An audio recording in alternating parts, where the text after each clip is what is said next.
दान श्रेष्ठ कौन सा है? धन का दान, अन्न का दान, वस्त्र का दान, कौन सा दान श्रेष्ठ है? बहुत सावधानी से सुनिएगा। गोपियां गोपी गीत में कहती हैं, भुवि गृणन्ति ते भूरिदा जना।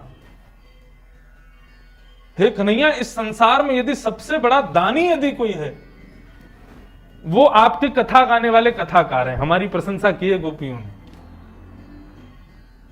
किसी ने पूछा गोपियों से कि तुम कथाकारों की इतनी प्रशंसा क्यों कर रही हो? बोले संसार के लोग जो दान करते हैं, जिस भी वस्तु का, चाहे अन्न हो, जल हो, धन हो, वस्त्र हो, वो सारी वस्तुएं दान करने के बाद में कुछ समय रहती हैं, जिसने दान लिया है उसके पास, थोड़े दिन बाद वो समाप्त हो जाती हैं। लेकिन कथा गाने वाले कथाकार सुंदर सुंदर कथाएं, सुंदर सुंदर वार्ताएं रूपी वाणी का दान करके जाते हैं, लेने वाले से कभी खर्च नहीं होता।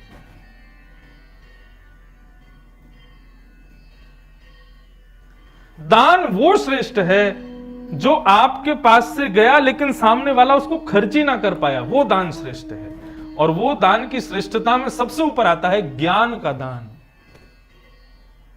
ज्ञान का दान करो, अपनी योग्यताओं का दान करो। पिता अपनी योग्यताएं अपने पुत्र को प्रदान करके जाता है, पुत्र से वो योग्यताएं कभी खत्म नहीं होती, निरंतर पिता के जाने के बाद भी बढ़ती रहती। तो ज्ञान का दान सर्वश्रेष्ठ दान है। एक बात कह दूं, कोई अतिशयोक्ति नहीं है, जिसके पास देने के लिए सद्विचार नहीं है, जिसके पास देने के लिए सद्ज्ञान नहीं है, जिसके पास देने के लिए सद्भाव नहीं है, जिसके पास देने के लिए प्रेम नहीं है, वो व्यक्ति धन का दान करता है। हम प्रेम नहीं दे सकते, हम किसी को भाव नहीं दे सकते, सद्विचार नहीं दे सकते, सद्ज्ञान नहीं दे सकते, तो कुछ तो दान करें। तब 10 रुपया निकाल के दे देते हैं। श्री गोविंद देव जी के मंदिर में आप लोग जाते हैं, दुनिया भर का वहां पर गुल्लक में चढ़ाते हैं, चढ़ाना चाहिए, क्योंकि आपके द्वारा दिया गया धन ही ठाकुर जी की सेवा, ठाकुर जी के मंदिर के विकास, ठाकुर जी की भोग सेवा आदि सब में लगता है।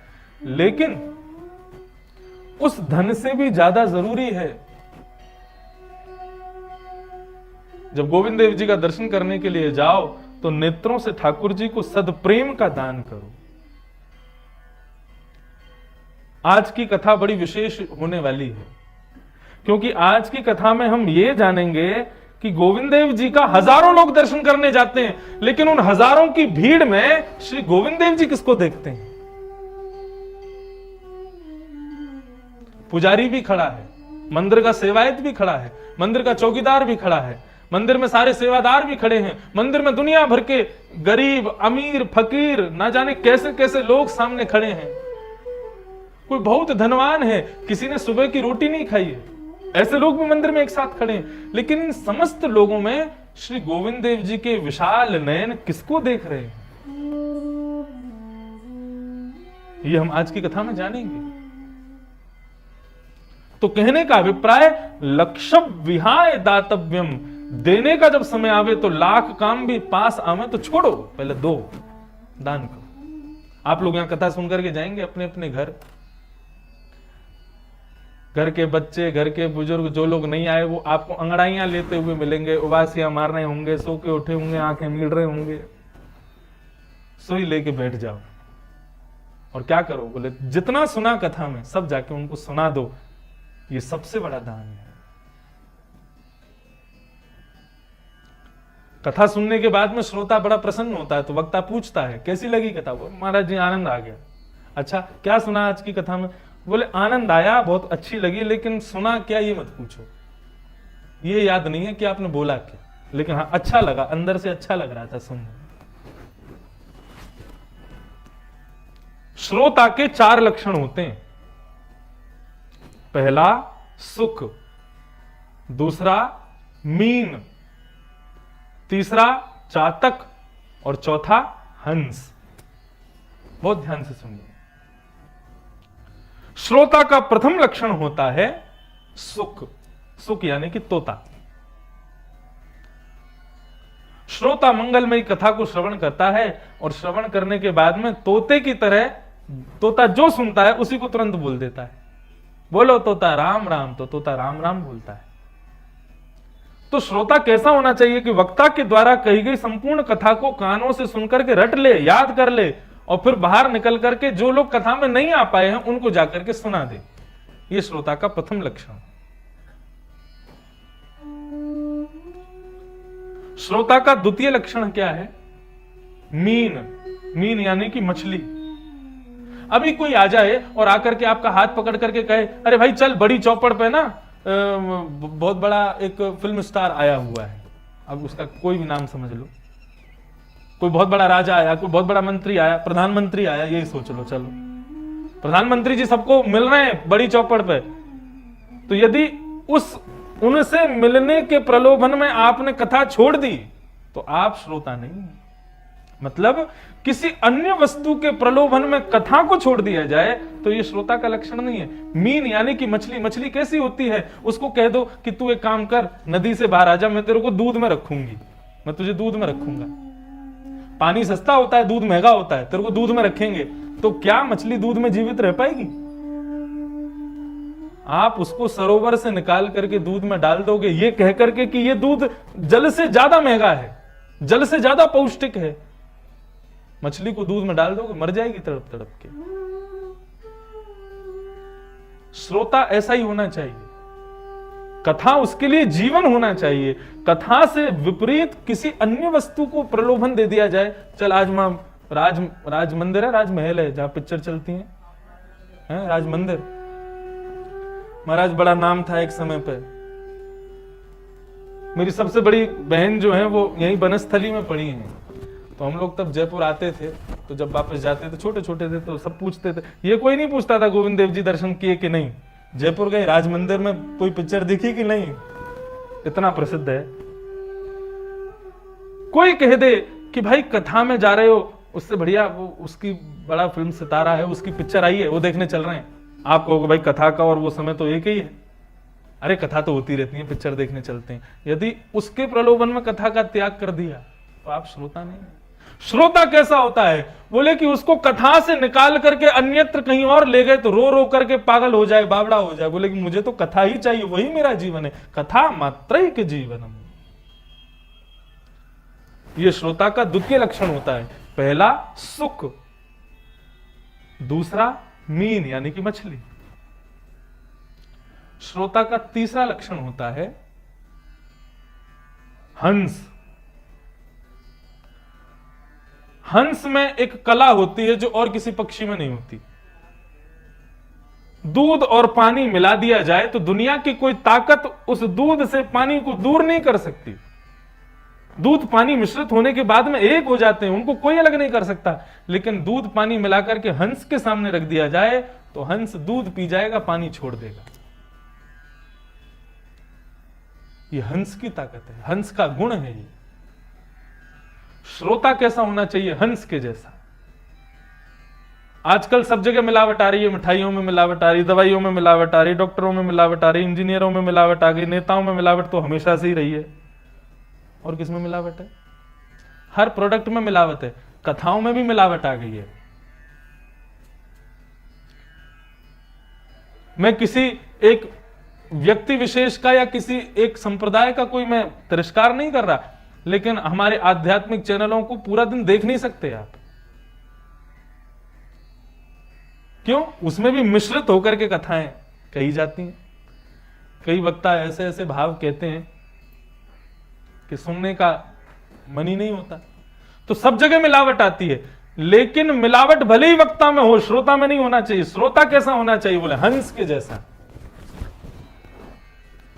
भले ही वक्ता की कथा में कितनी भी मिलावट हो, लेकिन आप हंस बनकर के बैठो, जो आपके योग्य है उसको ग्रहण करो, बाकी सबको छोड़ दो। श्री चैतन्य महाप्रभु एक कथा में पहुंच गए। अब महाराज जो कथा कर रहे थे व्यास जी, उनको श्रीमद् भागवत का भ भी नहीं आता था, बस कथा कर रहे थे। और चैतन्य महाप्रभु जब जाकर के बैठे तो वो और गलत सलत बोलने लग गए डर के मारे। लेकिन चैतन्य महाप्रभु की मनोदशा क्या, जब जब उस वक्ता के मुख से कृष्ण नाम निकले, चैतन्य महाप्रभु दोनों भुजाएं खड़ी कर ले, आहा जय हो, अद्भुत, अति आनंद, अति आनंद।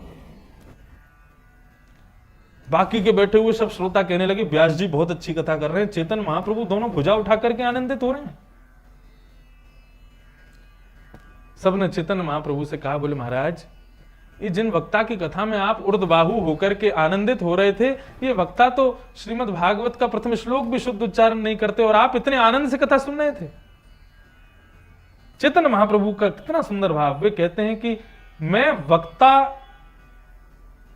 क्या क्या कह रहा है उसमें से मेरे सुनने योग्य जो है मैं केवल वही सुन रहा था, और मेरे सुनने योग्य कृष्ण नाम है, मैं उसी को ग्रहण कर रहा था, उसी को ग्रहण करके आनंदित हो रहा था। वो जब जब कृष्ण नाम कह रहे थे तब तब मेरे सामने श्री गोविंद देव प्रभु प्रकट होकर के मंगल में दर्शन दे रहे थे, मुझे आनंद आ रहा था। तो श्रोता कैसा होना चाहिए? हंस के जैसा, जो उसके योग्य है केवल उसको श्रवण करे, उसको ग्रहण करे, जो उसके योग्य नहीं है उसको त्याग दे।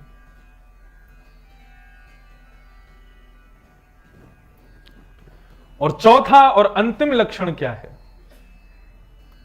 श्रोता का? चातक।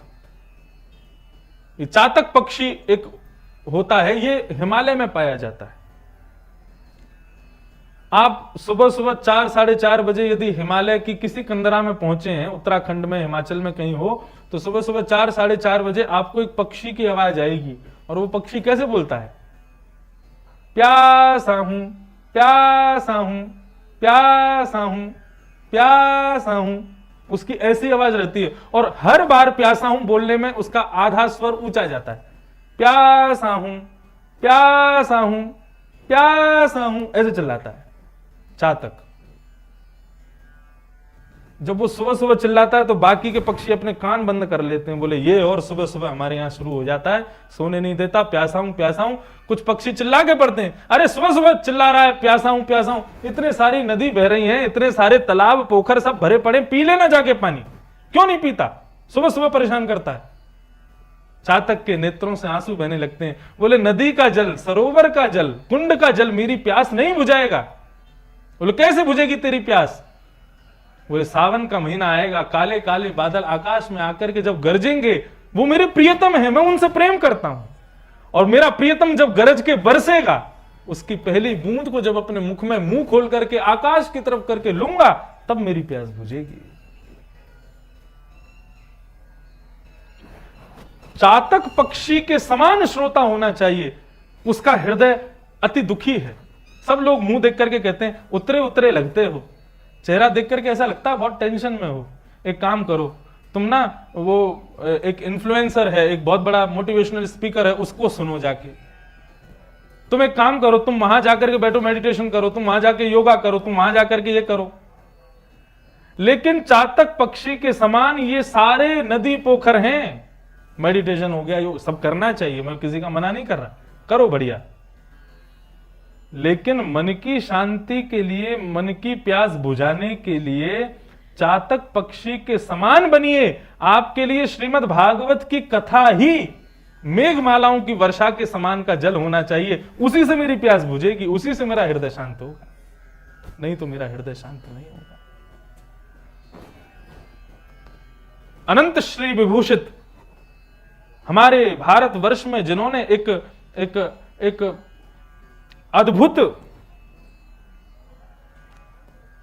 भक्ति का प्रचार प्रसार किया, स्वामी श्री राम सुखदास जी महाराज।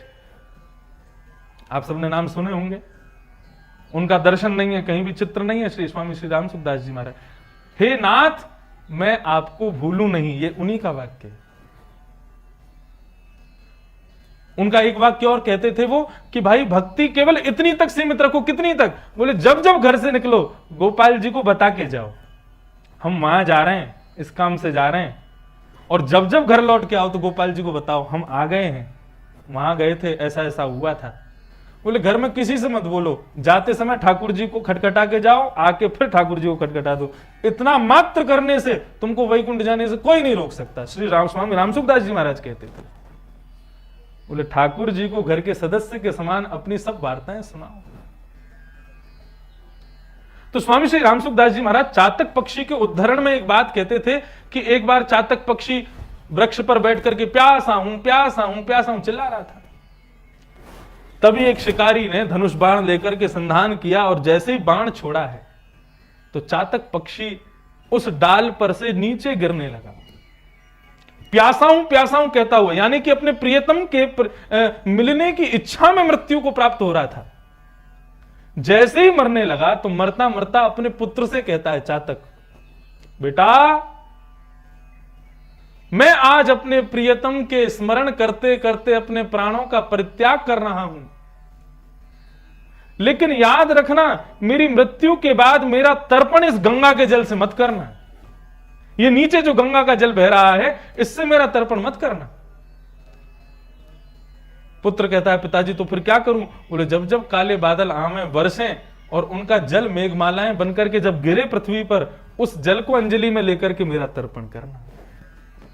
स्वामी श्री रामसुखदास जी महाराज कहते थे कि अंत समय में गंगा जल की एक बूंद भी यदि मुख में चली जाए तो मानव का जीवन कल्याण हो जाएगा। लेकिन चातक इतना बड़ा प्रेमी होता है स्वाति के जल का, वर्षा के जल को स्वाति का जल कहते हैं, और उसमें भी साल की पहली बारिश, उसको स्वाति कहा जाता है। चातक स्वाति के जल का इतना बड़ा प्रेमी होता है कि वो गंगा जी में भी जब गिरता है ना मरते समय, तो अपने मुंह को पकड़ लेता, कहीं मरते समय गंगा जल मेरे मुंह में ना चला जाए, मैं तो स्वाति के जल का प्रेमी हूं। कहने का अभिप्राय, श्रोता इतना बड़ा प्रेमी हो श्रीमद् भागवत की मंगलमयी कथा का कि उसके आगे अत्यंत दिव्य, अत्यंत करुणावंत गंगा जल के समान भी उसके सामने कोई चीज प्रस्तुत कर दी जाए, उसको भी छोड़ दे कथा के। ये कथा के श्रोता का चौथा लक्षण।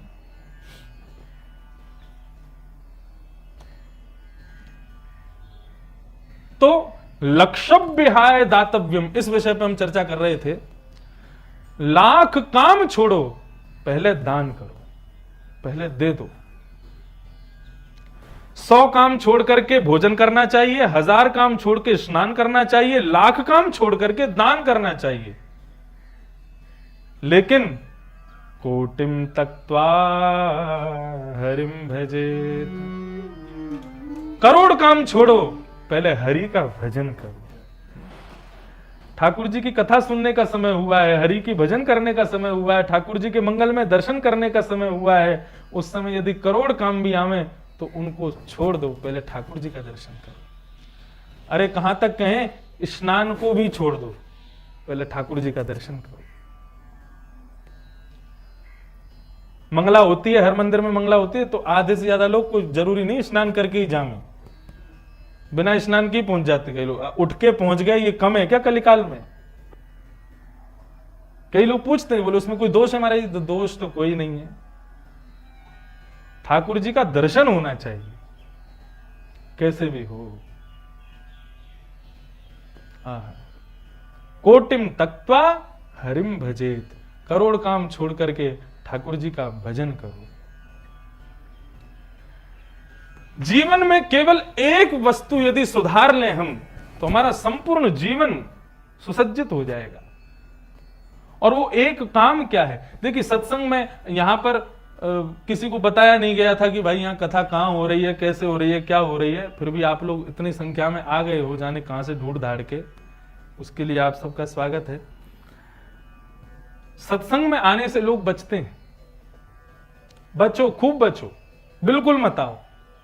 आजकल के युवान तो आना चाहते ही नहीं है, बिल्कुल मत आओ। लेकिन हमारी कही एक बात मान लो, सत्संग सुनना सत्संग नहीं है। वास्तविक सत्संग क्या है? सत्संग। अपने संग को सुधारना ही सत्संग है। हम किसके संग रहते हैं, किसके संग खाते हैं, किसके संग पीते हैं, किसके संग सोते हैं, किसके संग खेलते हैं, किससे वार्ता करते हैं, कैसे रहते हैं, यह सत्संग है। तो भले ही आप सत्संग मत करो, लेकिन कुसंग भी मत कीजिए। कुसंगता का त्याग ही सबसे बड़ा सत्संग है। श्री सूरदास जी महाराज गा रहे हैं, सब लोग बड़े प्रेम भाव से सूरदास जी का स्मरण करो। तजिए हरि विमुखन को संग, तजिए हरि विमुखन को संग। तजिए हरि विमुखन को संग, तजिए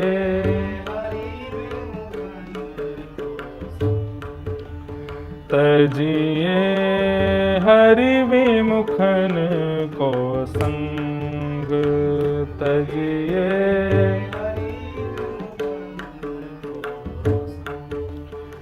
तजिए हरि विमुखन को संग, तजिए।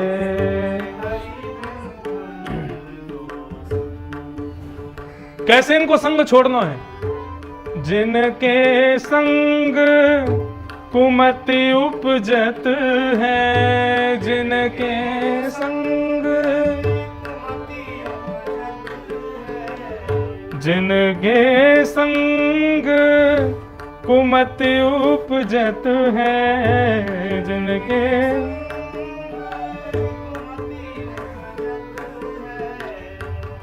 श्री सूरदास जी महाराज कह रहे हैं कैसे का संग छोड़ो? जिसके संग रहने से, जिसके बगल में बैठ जाने से हम वो करने लग जाएं जो आज तक नहीं किया। समझ जाओ, वही हमारा सर्वनाश करने के लिए आया है। जाके संग कुमति उपजत है, जाके संग परत भजन में भंग हो, परत तजिए हरि विमुखन को संग, तजिए हरि विमुखन। श्री राधा गोविंद देव की जय।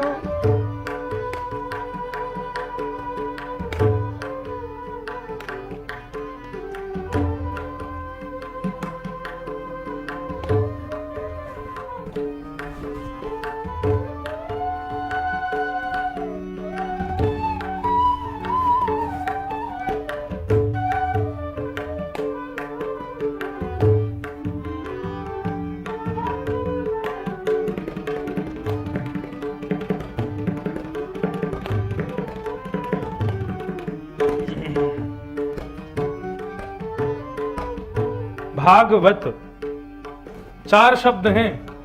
भागवत, बहुत ध्यान से सुनिएगा। मैं एक दुकानदार हूं। ये मेरी दुकान 7 दिन के लिए मैंने यहां पे जयपुर में ले ली है।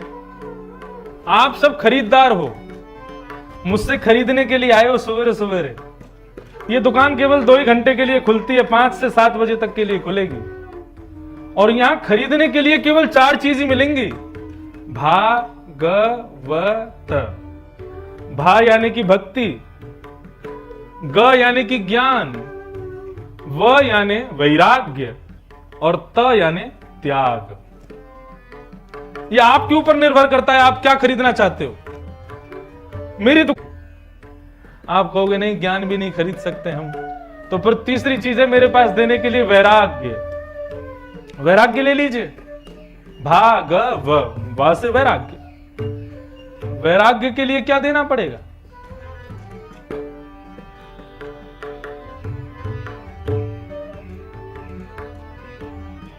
अनुभव। जब तक अनुभव नहीं होगा तब तक वैराग्य नहीं हो सकता। जब तक बालकों से ठोकर खाने का अनुभव नहीं होगा, पत्नी से गलत गलत सुनने का अनुभव नहीं होगा, संसार से ठुकराने का अनुभव जब तक आपको नहीं होगा तब तक वैराग्य नहीं हो सकता। पुत्र बहुत प्रेम करे, पत्नी बहुत प्रेम करे, संसार बहुत प्रेम करे, ऐसे आदमी को वैराग्य हो ही नहीं सकता। वैराग्य कब आता है जीवन में? जब अनुभव आ जाए। और अनुभव, प्रेम को अनुभव नहीं कहा जाता, संघर्ष को अनुभव कहा जाता है। जब हर जगह से ठुकरा दिया जाता है तब लगता है अब तो सब छोड़ दो, वैराग्य आ गया। आप कहोगे वैराग्य भी नहीं चाहिए, तो चौथी वस्तु मेरे यहां पे फ्री में मिलेगी। क्या? त्याग। और त्याग करना किसका है? पत्नी का त्याग कभी मत करना, बच्चों का त्याग कभी भी मत करना, परिवार का त्याग करना ही नहीं चाहिए। बंधु, इन सबको छोड़ करके जो वैराग्य ले लेते हैं, जो वन में चले जाते हैं, तपस्वी बन जाते हैं, उनको भय था कि कहीं परिवार मुझे खींच ना ले, बच्चा मुझे खींच ना ले, पत्नी मुझे खींच ना ले। लेकिन वास्तविक वैराग्य क्या है? सबके बीच में रहते हुए भी उनमें आसक्त ना होना, यह वैराग्य श्रेष्ठ है। मैं रसगुल्ला नहीं खाता, ना खाने के दो कारण हैं। पहला कारण तो यह हो सकता है कि मुझे मिलता ही नहीं है, तो मैं यही कहूंगा मैं नहीं खाता। जो वस्तु हमारे वश की नहीं है हम उसको त्याग देते हैं, ये हम खा ही नहीं सकते, क्या करें। और दूसरी बात है, मिलता तो बहुत है लेकिन मैंने अपनी जिह्वा पे इतना वशीकरण कर रखा है कि मैं नहीं खाऊंगा। श्रेष्ठ कौन सा है? मिलने के बाद भी उसका सेवन ना करना,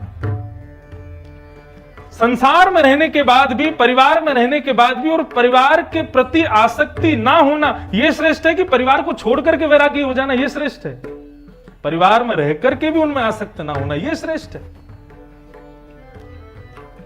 तो चौथी वस्तु मेरे यहां आपको फ्री में मिलेगी, वो है त्याग। और त्याग करना किसका है? पत्नी, बच्चे, खानदान, परिवार, संसार, किसी का त्याग नहीं करना। जो गोविंद देव जी से दूर करता हो ऐसे व्यक्ति का त्याग कर दो। और एक बात और कह दें, त्याग कोई ऐसा नहीं करना कि मैं आज के बाद तुझसे मिलूंगा नहीं, आज के बाद इसके संग बैठूंगा नहीं। शारीरिक त्याग नहीं, मन से त्याग दो, हृदय से त्याग दो। एक पद गाया जाता है ना, राधे तेरे चरणों की गर धूल जो मिल जाए, सच कहता हूं मेरी तकदीर। उसमें एक पंक्ति कही गई है, नजरों से गिराना ना, चाहे जितनी सजा देना। चाहे हमें कोई भी सजा दे दीजिए किशोरी जी, हम सब स्वीकार करेंगे, लेकिन आप कभी अपने हृदय से, अपनी नजरों से हमको मत गिरा देना। त्याग कैसा करना है? जो व्यक्ति हरि विमुख कराने वाला हो उसको अपनी नजरों से, अपने हृदय से गिरा दो। भले ही उसके संग बैठो, खाओ पियो, लेकिन हृदय में उसको स्थान मत देना। यही सबसे बड़ा त्याग है।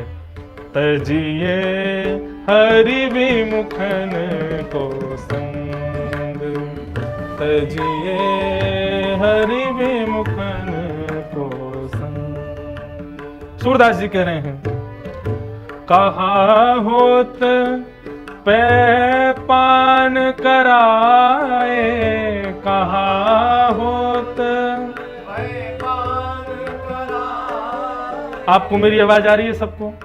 तो फिर साथ में गाइए। ये अष्टछाप के सखाओं के भजन नहीं है, ये पद हैं। इन पदों को सुन के ठाकुर जी प्रसन्न हो जाते हैं। भाव से गाओ।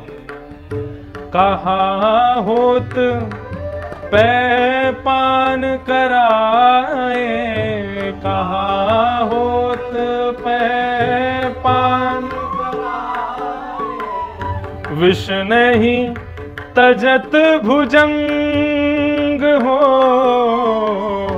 विष नहीं।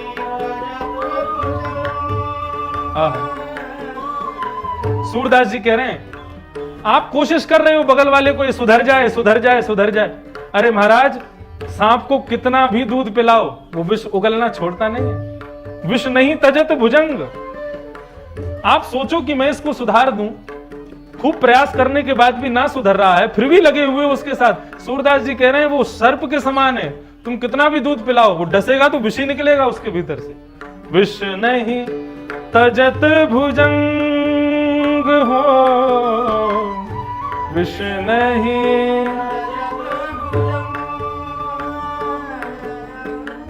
कागही कहा कपूर चुगाए,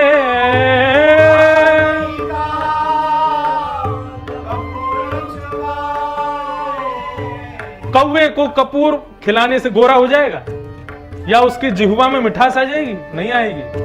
कागही कहा कपूर चुगाए,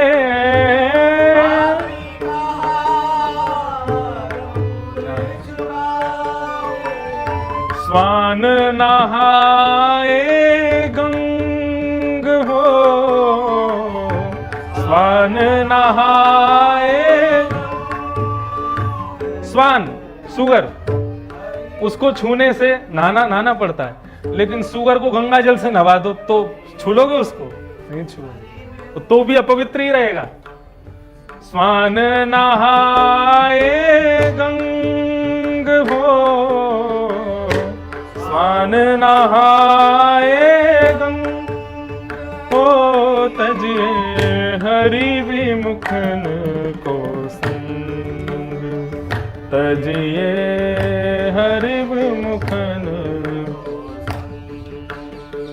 तजिए हरि विमुखन को संग, तजिए हरि विमुखन को, हरि विमुखन को, हरि विमुखन को संग।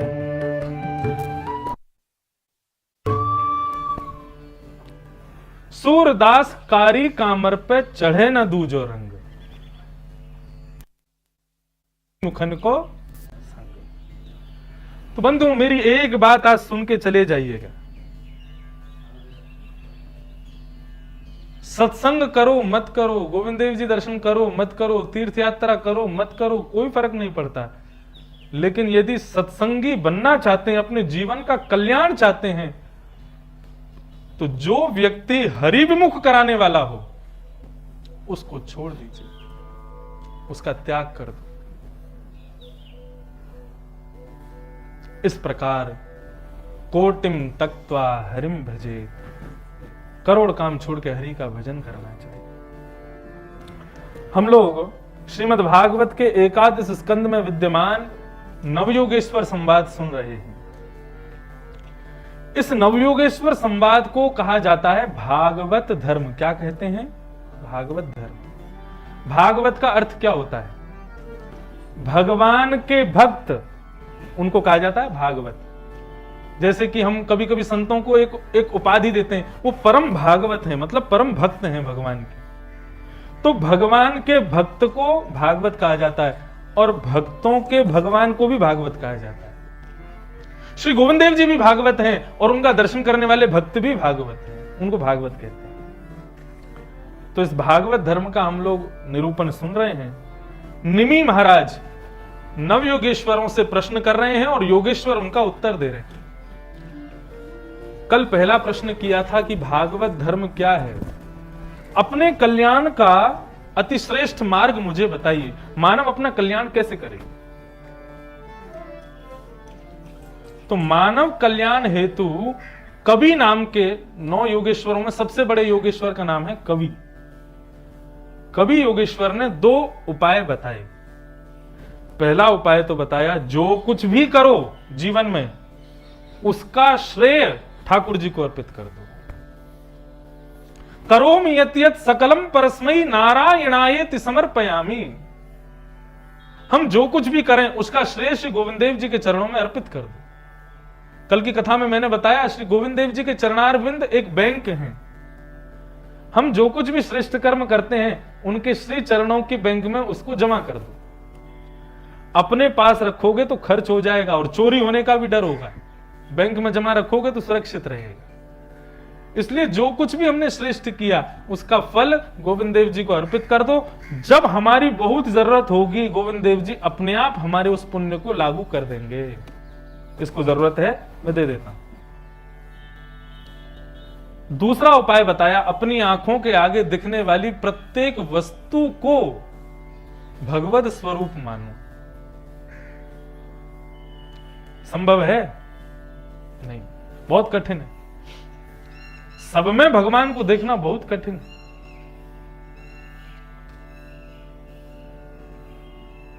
श्री युधिष्ठिर जी महाराज,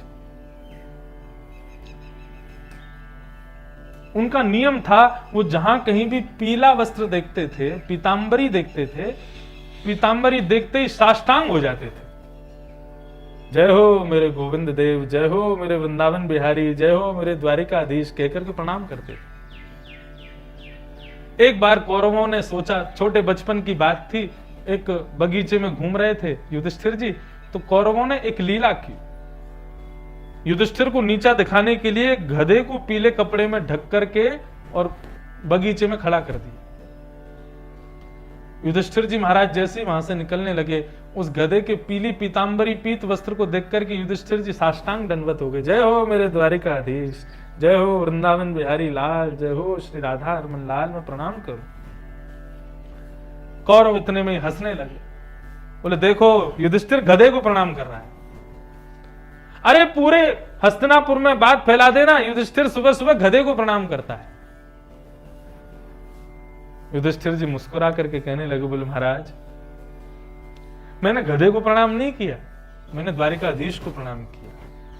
मेरी निष्ठा उसमें नहीं कि इसके भीतर कौन है, मेरी निष्ठा यह कहती है कि पीतांबरी है तो पीत वस्त्र यानी कि श्री द्वारिकाधीश है। बरहा पीड़म नटवर वपुः कर्णयो कर्णकारम विव्रत वासः कनक कपिसम वैजयंतीम चमालाम रंध्रान वेणु अधर सुधया पूरयन गोप वृंदई वृंदारण्यम स्वपदर्मणम प्राविशत गीत कीर्ति। विव्रत वासः कनक कपिसम, ये जो पीतांबरी है ये ठाकुर जी का ही अंग है, स्वरूप है। मैंने ठाकुर जी को देखा है। कौरव कहने लगे, बोले तुमने ठाकुर जी को देखा लेकिन वास्तव में ये गधा ही है। यदि विश्वास ना हो तो हम पीतांबरी हटा के दिखाएं। बोले दिखाओ। तो जैसे ही पीतांबरी हटाई है, जैसे ही पीला वस्त्र हटाया, द्वारिकाधीश शंख चक्र गदा पद्म धारण करके वहीं प्रकट हो गए। जय हो। प्रबल प्रेम के पाले पड़कर हरि को नियम बदलते देखा, अपना मान टले टले जाए पर भक्त का मान न टलते देखा। सब में भगवत दर्शन करो, क्या पता सब में दिखते देखते देखते ठाकुर जी को किसी दिन ठाकुर जी को ही देख लोगे। बड़ी चौपड़ छोटे चौपड़ के रास्ते में ये सरावगियों की दुकानों पे घूमते घूमते क्या पता कहीं पर श्री गोविंद देव जी मूर्तिमान रूप धारण करके आपको दिख जाएं, कहीं पर श्याम सुंदर का मंगल में दर्शन हो जाए। सब में ठाकुर जी को देखो। तो इस प्रकार कवि ने दो उपाय बताए मानव कल्याण के। पहला उपाय बताया कि अपने पास फल मत रखो, फल सब ठाकुर जी को अर्पित करो, कर्म करो केवल। और दूसरा बताया सब में ठाकुर जी का दर्शन करो। अब राजा ने दूसरा प्रश्न किया है, ये बहुत जानने योग्य प्रश्न है, बहुत ध्यान से सुनिए। अथा भागवतम ब्रूत यद्धर्मो यादृशो नृणाम् यथा चरति यद्ब्रूते यैर्लिंगै भगवत प्रियः।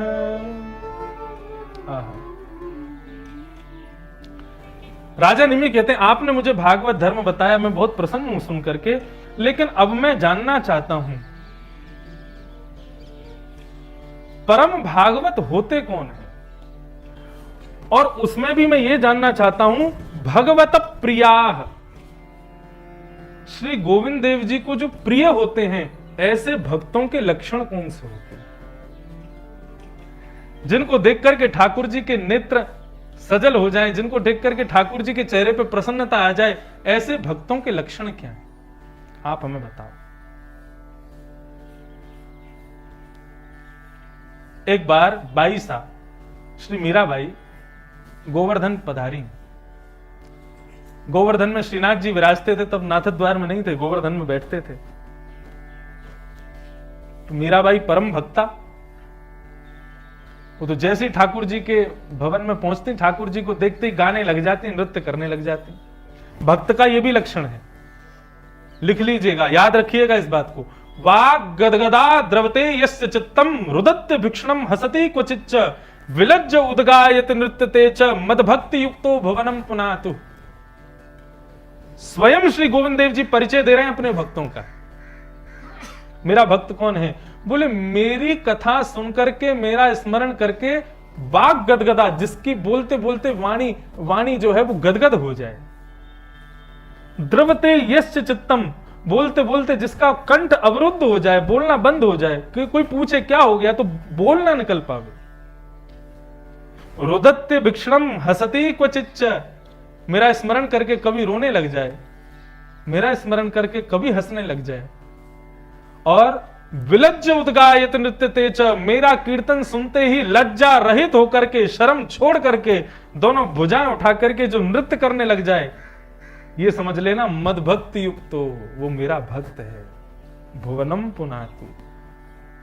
आज के डेट में ये सब गुण वाला जो है उसको हम क्या कहेंगे? पागल। कहीं भी हंसने लग जाए, कहीं भी रोने लग जाए, कहीं भी नाचने लग जाए, कहीं भी ठाकुर जी को पुकारने लग जाए, ऐसे व्यक्ति को हम क्या कहेंगे? पागल है। यही रहा था मीराबाई के समय पे। जब मीराबाई को लोग देखते तो कई लोग उनको पागल ही समझते थे। तो मीराबाई श्रीनाथ जी का दर्शन करने के लिए गई।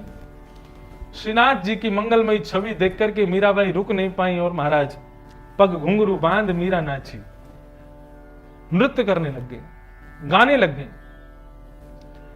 तो मीराबाई के इस मंगलमय आनंद को देख करके गोसाई जी जो सेवा में थे ठाकुर जी की में, मीराबाई को देख रहे थे बस। मीराबाई के नृत्य को देख करके, और मीराबाई जो बार बार ठाकुर जी के नेत्रों में देखती है, इस छवि को देख करके गोसाई जी ने जैसे ही ठाकुर जी की ओर देखा तो क्या पाया? श्रीनाथ जी के नेत्र हमेशा नीचे रहते हैं, लेकिन आज गोसाई जी देखते हैं कि श्रीनाथ जी के नेत्र ऊपर आ गए। और ठाकुर जी, श्रीनाथ जी का मुख ऐसा रहता है जैसे कोई, मतलब ना ज्यादा मुस्कुराहट ना ज्यादा उदासी, मध्यम रहते हैं, बिल्कुल हल्की सी मुस्कान।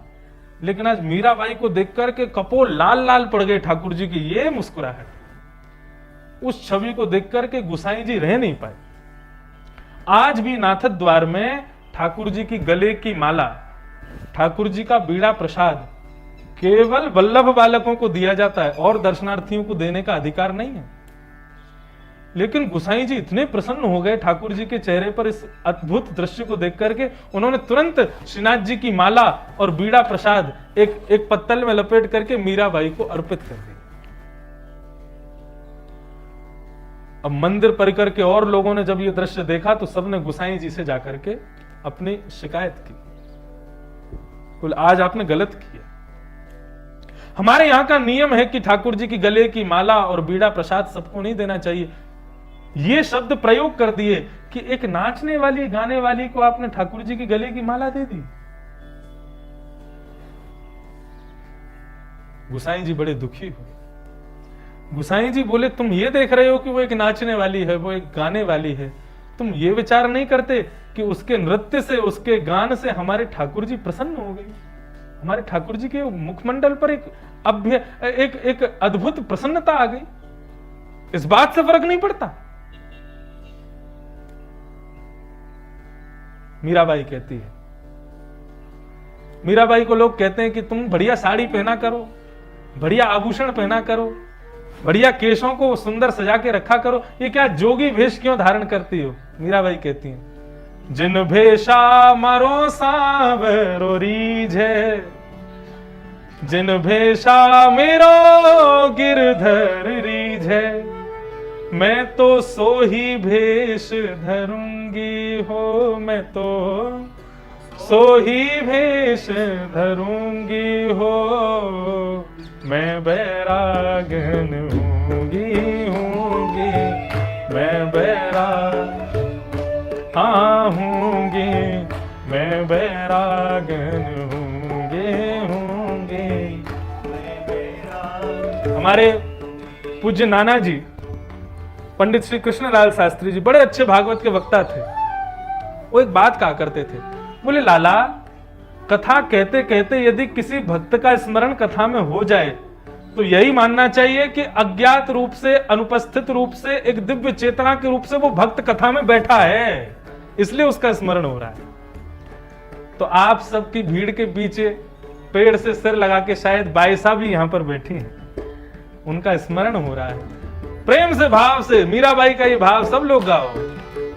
ओ बाला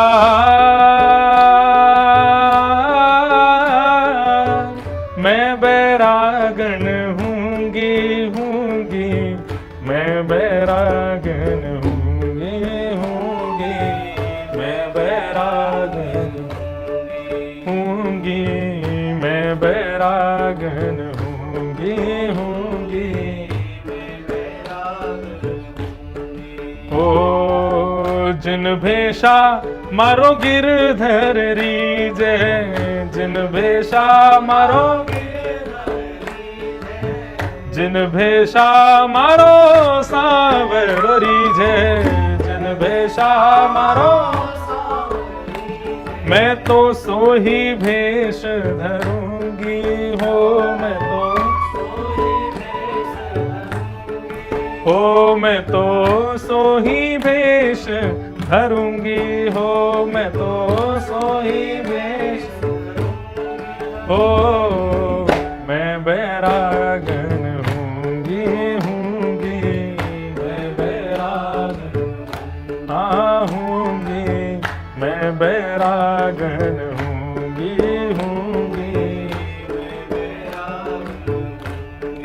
हो कहो तो कुसुमल साड़ी रंगावा, कहो तो कुसुम, कहोगे तो केसरिया साड़ी पहनूंगी, कहो तो कुसुमल साड़ी रंगावा, कहो तो कुसुमल साड़ी रंगावा, कहे तो भगवान देश, कहे तो भगवान हो, कहो तो मोतियन मांग भरावा, कहे तो मोतियन मांग भरावा, कहो छिटकावा केश बला, कहो छिटकावा हो, मैं बैरागन हूंगी, मैं बैरागन हूंगी, मैं बैरागन हूंगी, मैं बैरागन हूंगी, ओ बाला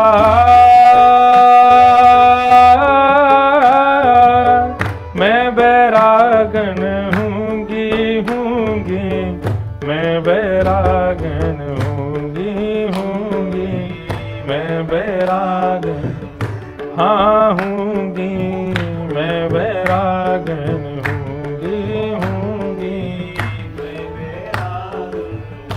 हाँ हूंगी, मैं बैरागन हूंगी, मैं बैरागन हूंगी। तो जिन भेषा मारो सांवरो रीझे, मैं तो सोई भेष धरूंगी। हमारे वृंदावन में स्वामी श्री हरिदास जी परंपरा के जितने भी वैष्णव हैं, वो ब्रज की रज को पूरे मुख पे चंदन की भांति लगाते हैं, और पूरे मुख पे लगाने के बाद में जब वो घूमते हैं तो उनको देख के साधारण मानव को भी प्रसन्नता होती है, हंसी आ जाती है, देखो कितने सुंदर लग रहे हैं। उनसे एक बार मैंने पूछा, मैंने बाबा एक बात बताओ, नेक चंदन माथे पे लगा लो, यही में काम बन जाएगा, कि गालन पे, नाक पे, पूरे मुंह पे चंदन काई को लगाए लो? बाबा कहे, बोले लाला तू नहीं जाने, बिहारी जी के सामने सब बड़ो बड़ो श्रृंगार करके जामेंगे, कोई अपनी भोन को चढ़ा के जावे, कोई माथे पे बिंदी लगा के जावे, कोई होठन पे लालिमा लगा के जावे, कोई सुंदर इत्र लगा के जावे, सुंदर सुंदर बन के सब ठाकुर जी के सामने जावे, सबको देख देख के हमारा बिहारी जी बोर रह जाए। लेकिन जब कोई अपने पूरे मुख पे चंदन लगा के और भूत बन के जावे, हुआ बन के जावे, तो जैसे ही वो बिहारी जी के सामने जावे तो बिहारी जी जोर से ताली मार के हंसन लग जाए। हमारे यह स्वरूप से बिहारी जी को हंसी आ जाए तो हम तो ऐसे ही रहेंगे। जा भेषा मारो सांवरो रीझे, मैं तो सो ही भेष धरूंगी, बाला मैं बैरागन हूंगी। श्री मीराबाई। तो यहां पर प्रश्न किया जा रहा है, भगवत प्रिया। राजा निमि कह रहे हैं भगवान को कौन प्रिय है, मुझे वो बताइए। तो बंधु यहां पर 4 प्रकार के भक्त बताए गए हैं। इन चारों में से आप कौन से हो और गोविंद देव जी को कौन से प्रिय हैं, सुन लीजिए।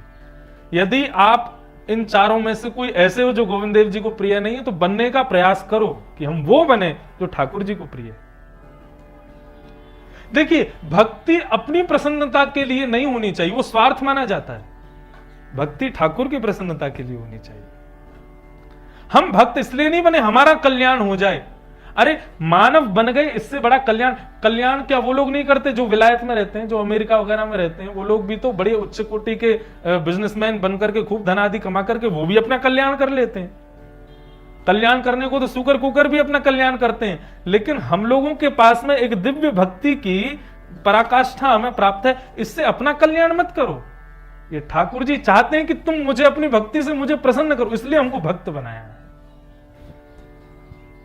करोड़ों लोग जयपुर में, लेकिन चंद लोग कथा सुन रहे हैं। उन करोड़ों में से इतनों को ठाकुर जी ने चुना है कि भक्ति, इस कथा को सुनकर के भक्त बनकर के मुझे प्रसन्न करो। तो भक्त को पहले तो ये बात समझ लेनी चाहिए, मेरी भक्ति मेरी प्रसन्नता के लिए नहीं है, ठाकुर जी की प्रसन्नता। तो 4 प्रकार के भक्त हैं, उत्तम, मध्यम, साधारण और निर्गुण। ये 4 भक्त हैं। सबसे पहले हम उत्तम भक्तों के बारे में जानेंगे। उत्तम भक्त कौन होते हैं और इनके गुण क्या होते हैं। सर्वभूतेषु यः पश्येत् भगवद्भावमात्मनः भूतानि भगवत्यात्मन् एष भागवतोत्तमः। उत्तम भागवत का पहला लक्षण है सर्वभूतेषु यः पश्येत्, जो सभी प्राणी मात्र में भगवान को देखे और भगवान में ही पूरे विश्व को देखे, ये उत्तम भक्त का लक्षण है। समझ में आई बात? नहीं आई? अभी नहीं आई। आ जाती तो एक अलग आभा आपका चेहरा बता देता। पहली बात, संसार में किसी को भी देखता है उसमें गोविंद देव जी विराज रहे हैं ऐसी भावना अपने हृदय में रखता है, और जब गोविंद देव जी को देखता है तो उनमें ही सारा संसार देखता है। यही मेरे मां है, यही पिता है, यही मेरे पति, यही मेरे बंधु, यही मेरे सब कुछ है। ये उत्तम भागवत का लक्षण है। हमारे साथ छल करने वाले को भी गोविंद देव जी समझे, वाह लाल जी आज तो छल कर गए हमारे संग, है वाह लाल जी। कोई धोखा दे जाए तो उसमें भी यही सोचो, गोविंद देव जी आज धोखा दे के गए। अपनी प्रत्येक स्थिति मनुस्थिति में श्री गोविंद देव जी को विराजमान कर दो। तो सर्वभूतेषु यः पश्येत्। आज तबला बढ़िया बज रहा है तो गोविंद देव जी आज हमारे तबला वाले भैया में बैठ गए। आज बांसुरी बढ़िया बज रही है तो बांसुरी वाले भैया में गोविंद देव जी बैठ गए। हारमोनियम बढ़िया बज रहा है तो इनमें गोविंद देव जी बैठ गए। कथा बढ़िया हो रही है तो वक्ता में गोविंद देव जी बैठ गए। श्रोता बड़े भाव से सुन रहे हैं तो श्रोता में बैठ गए।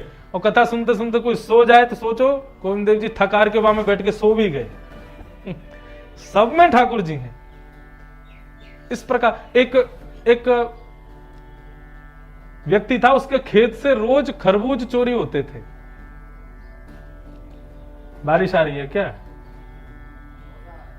है?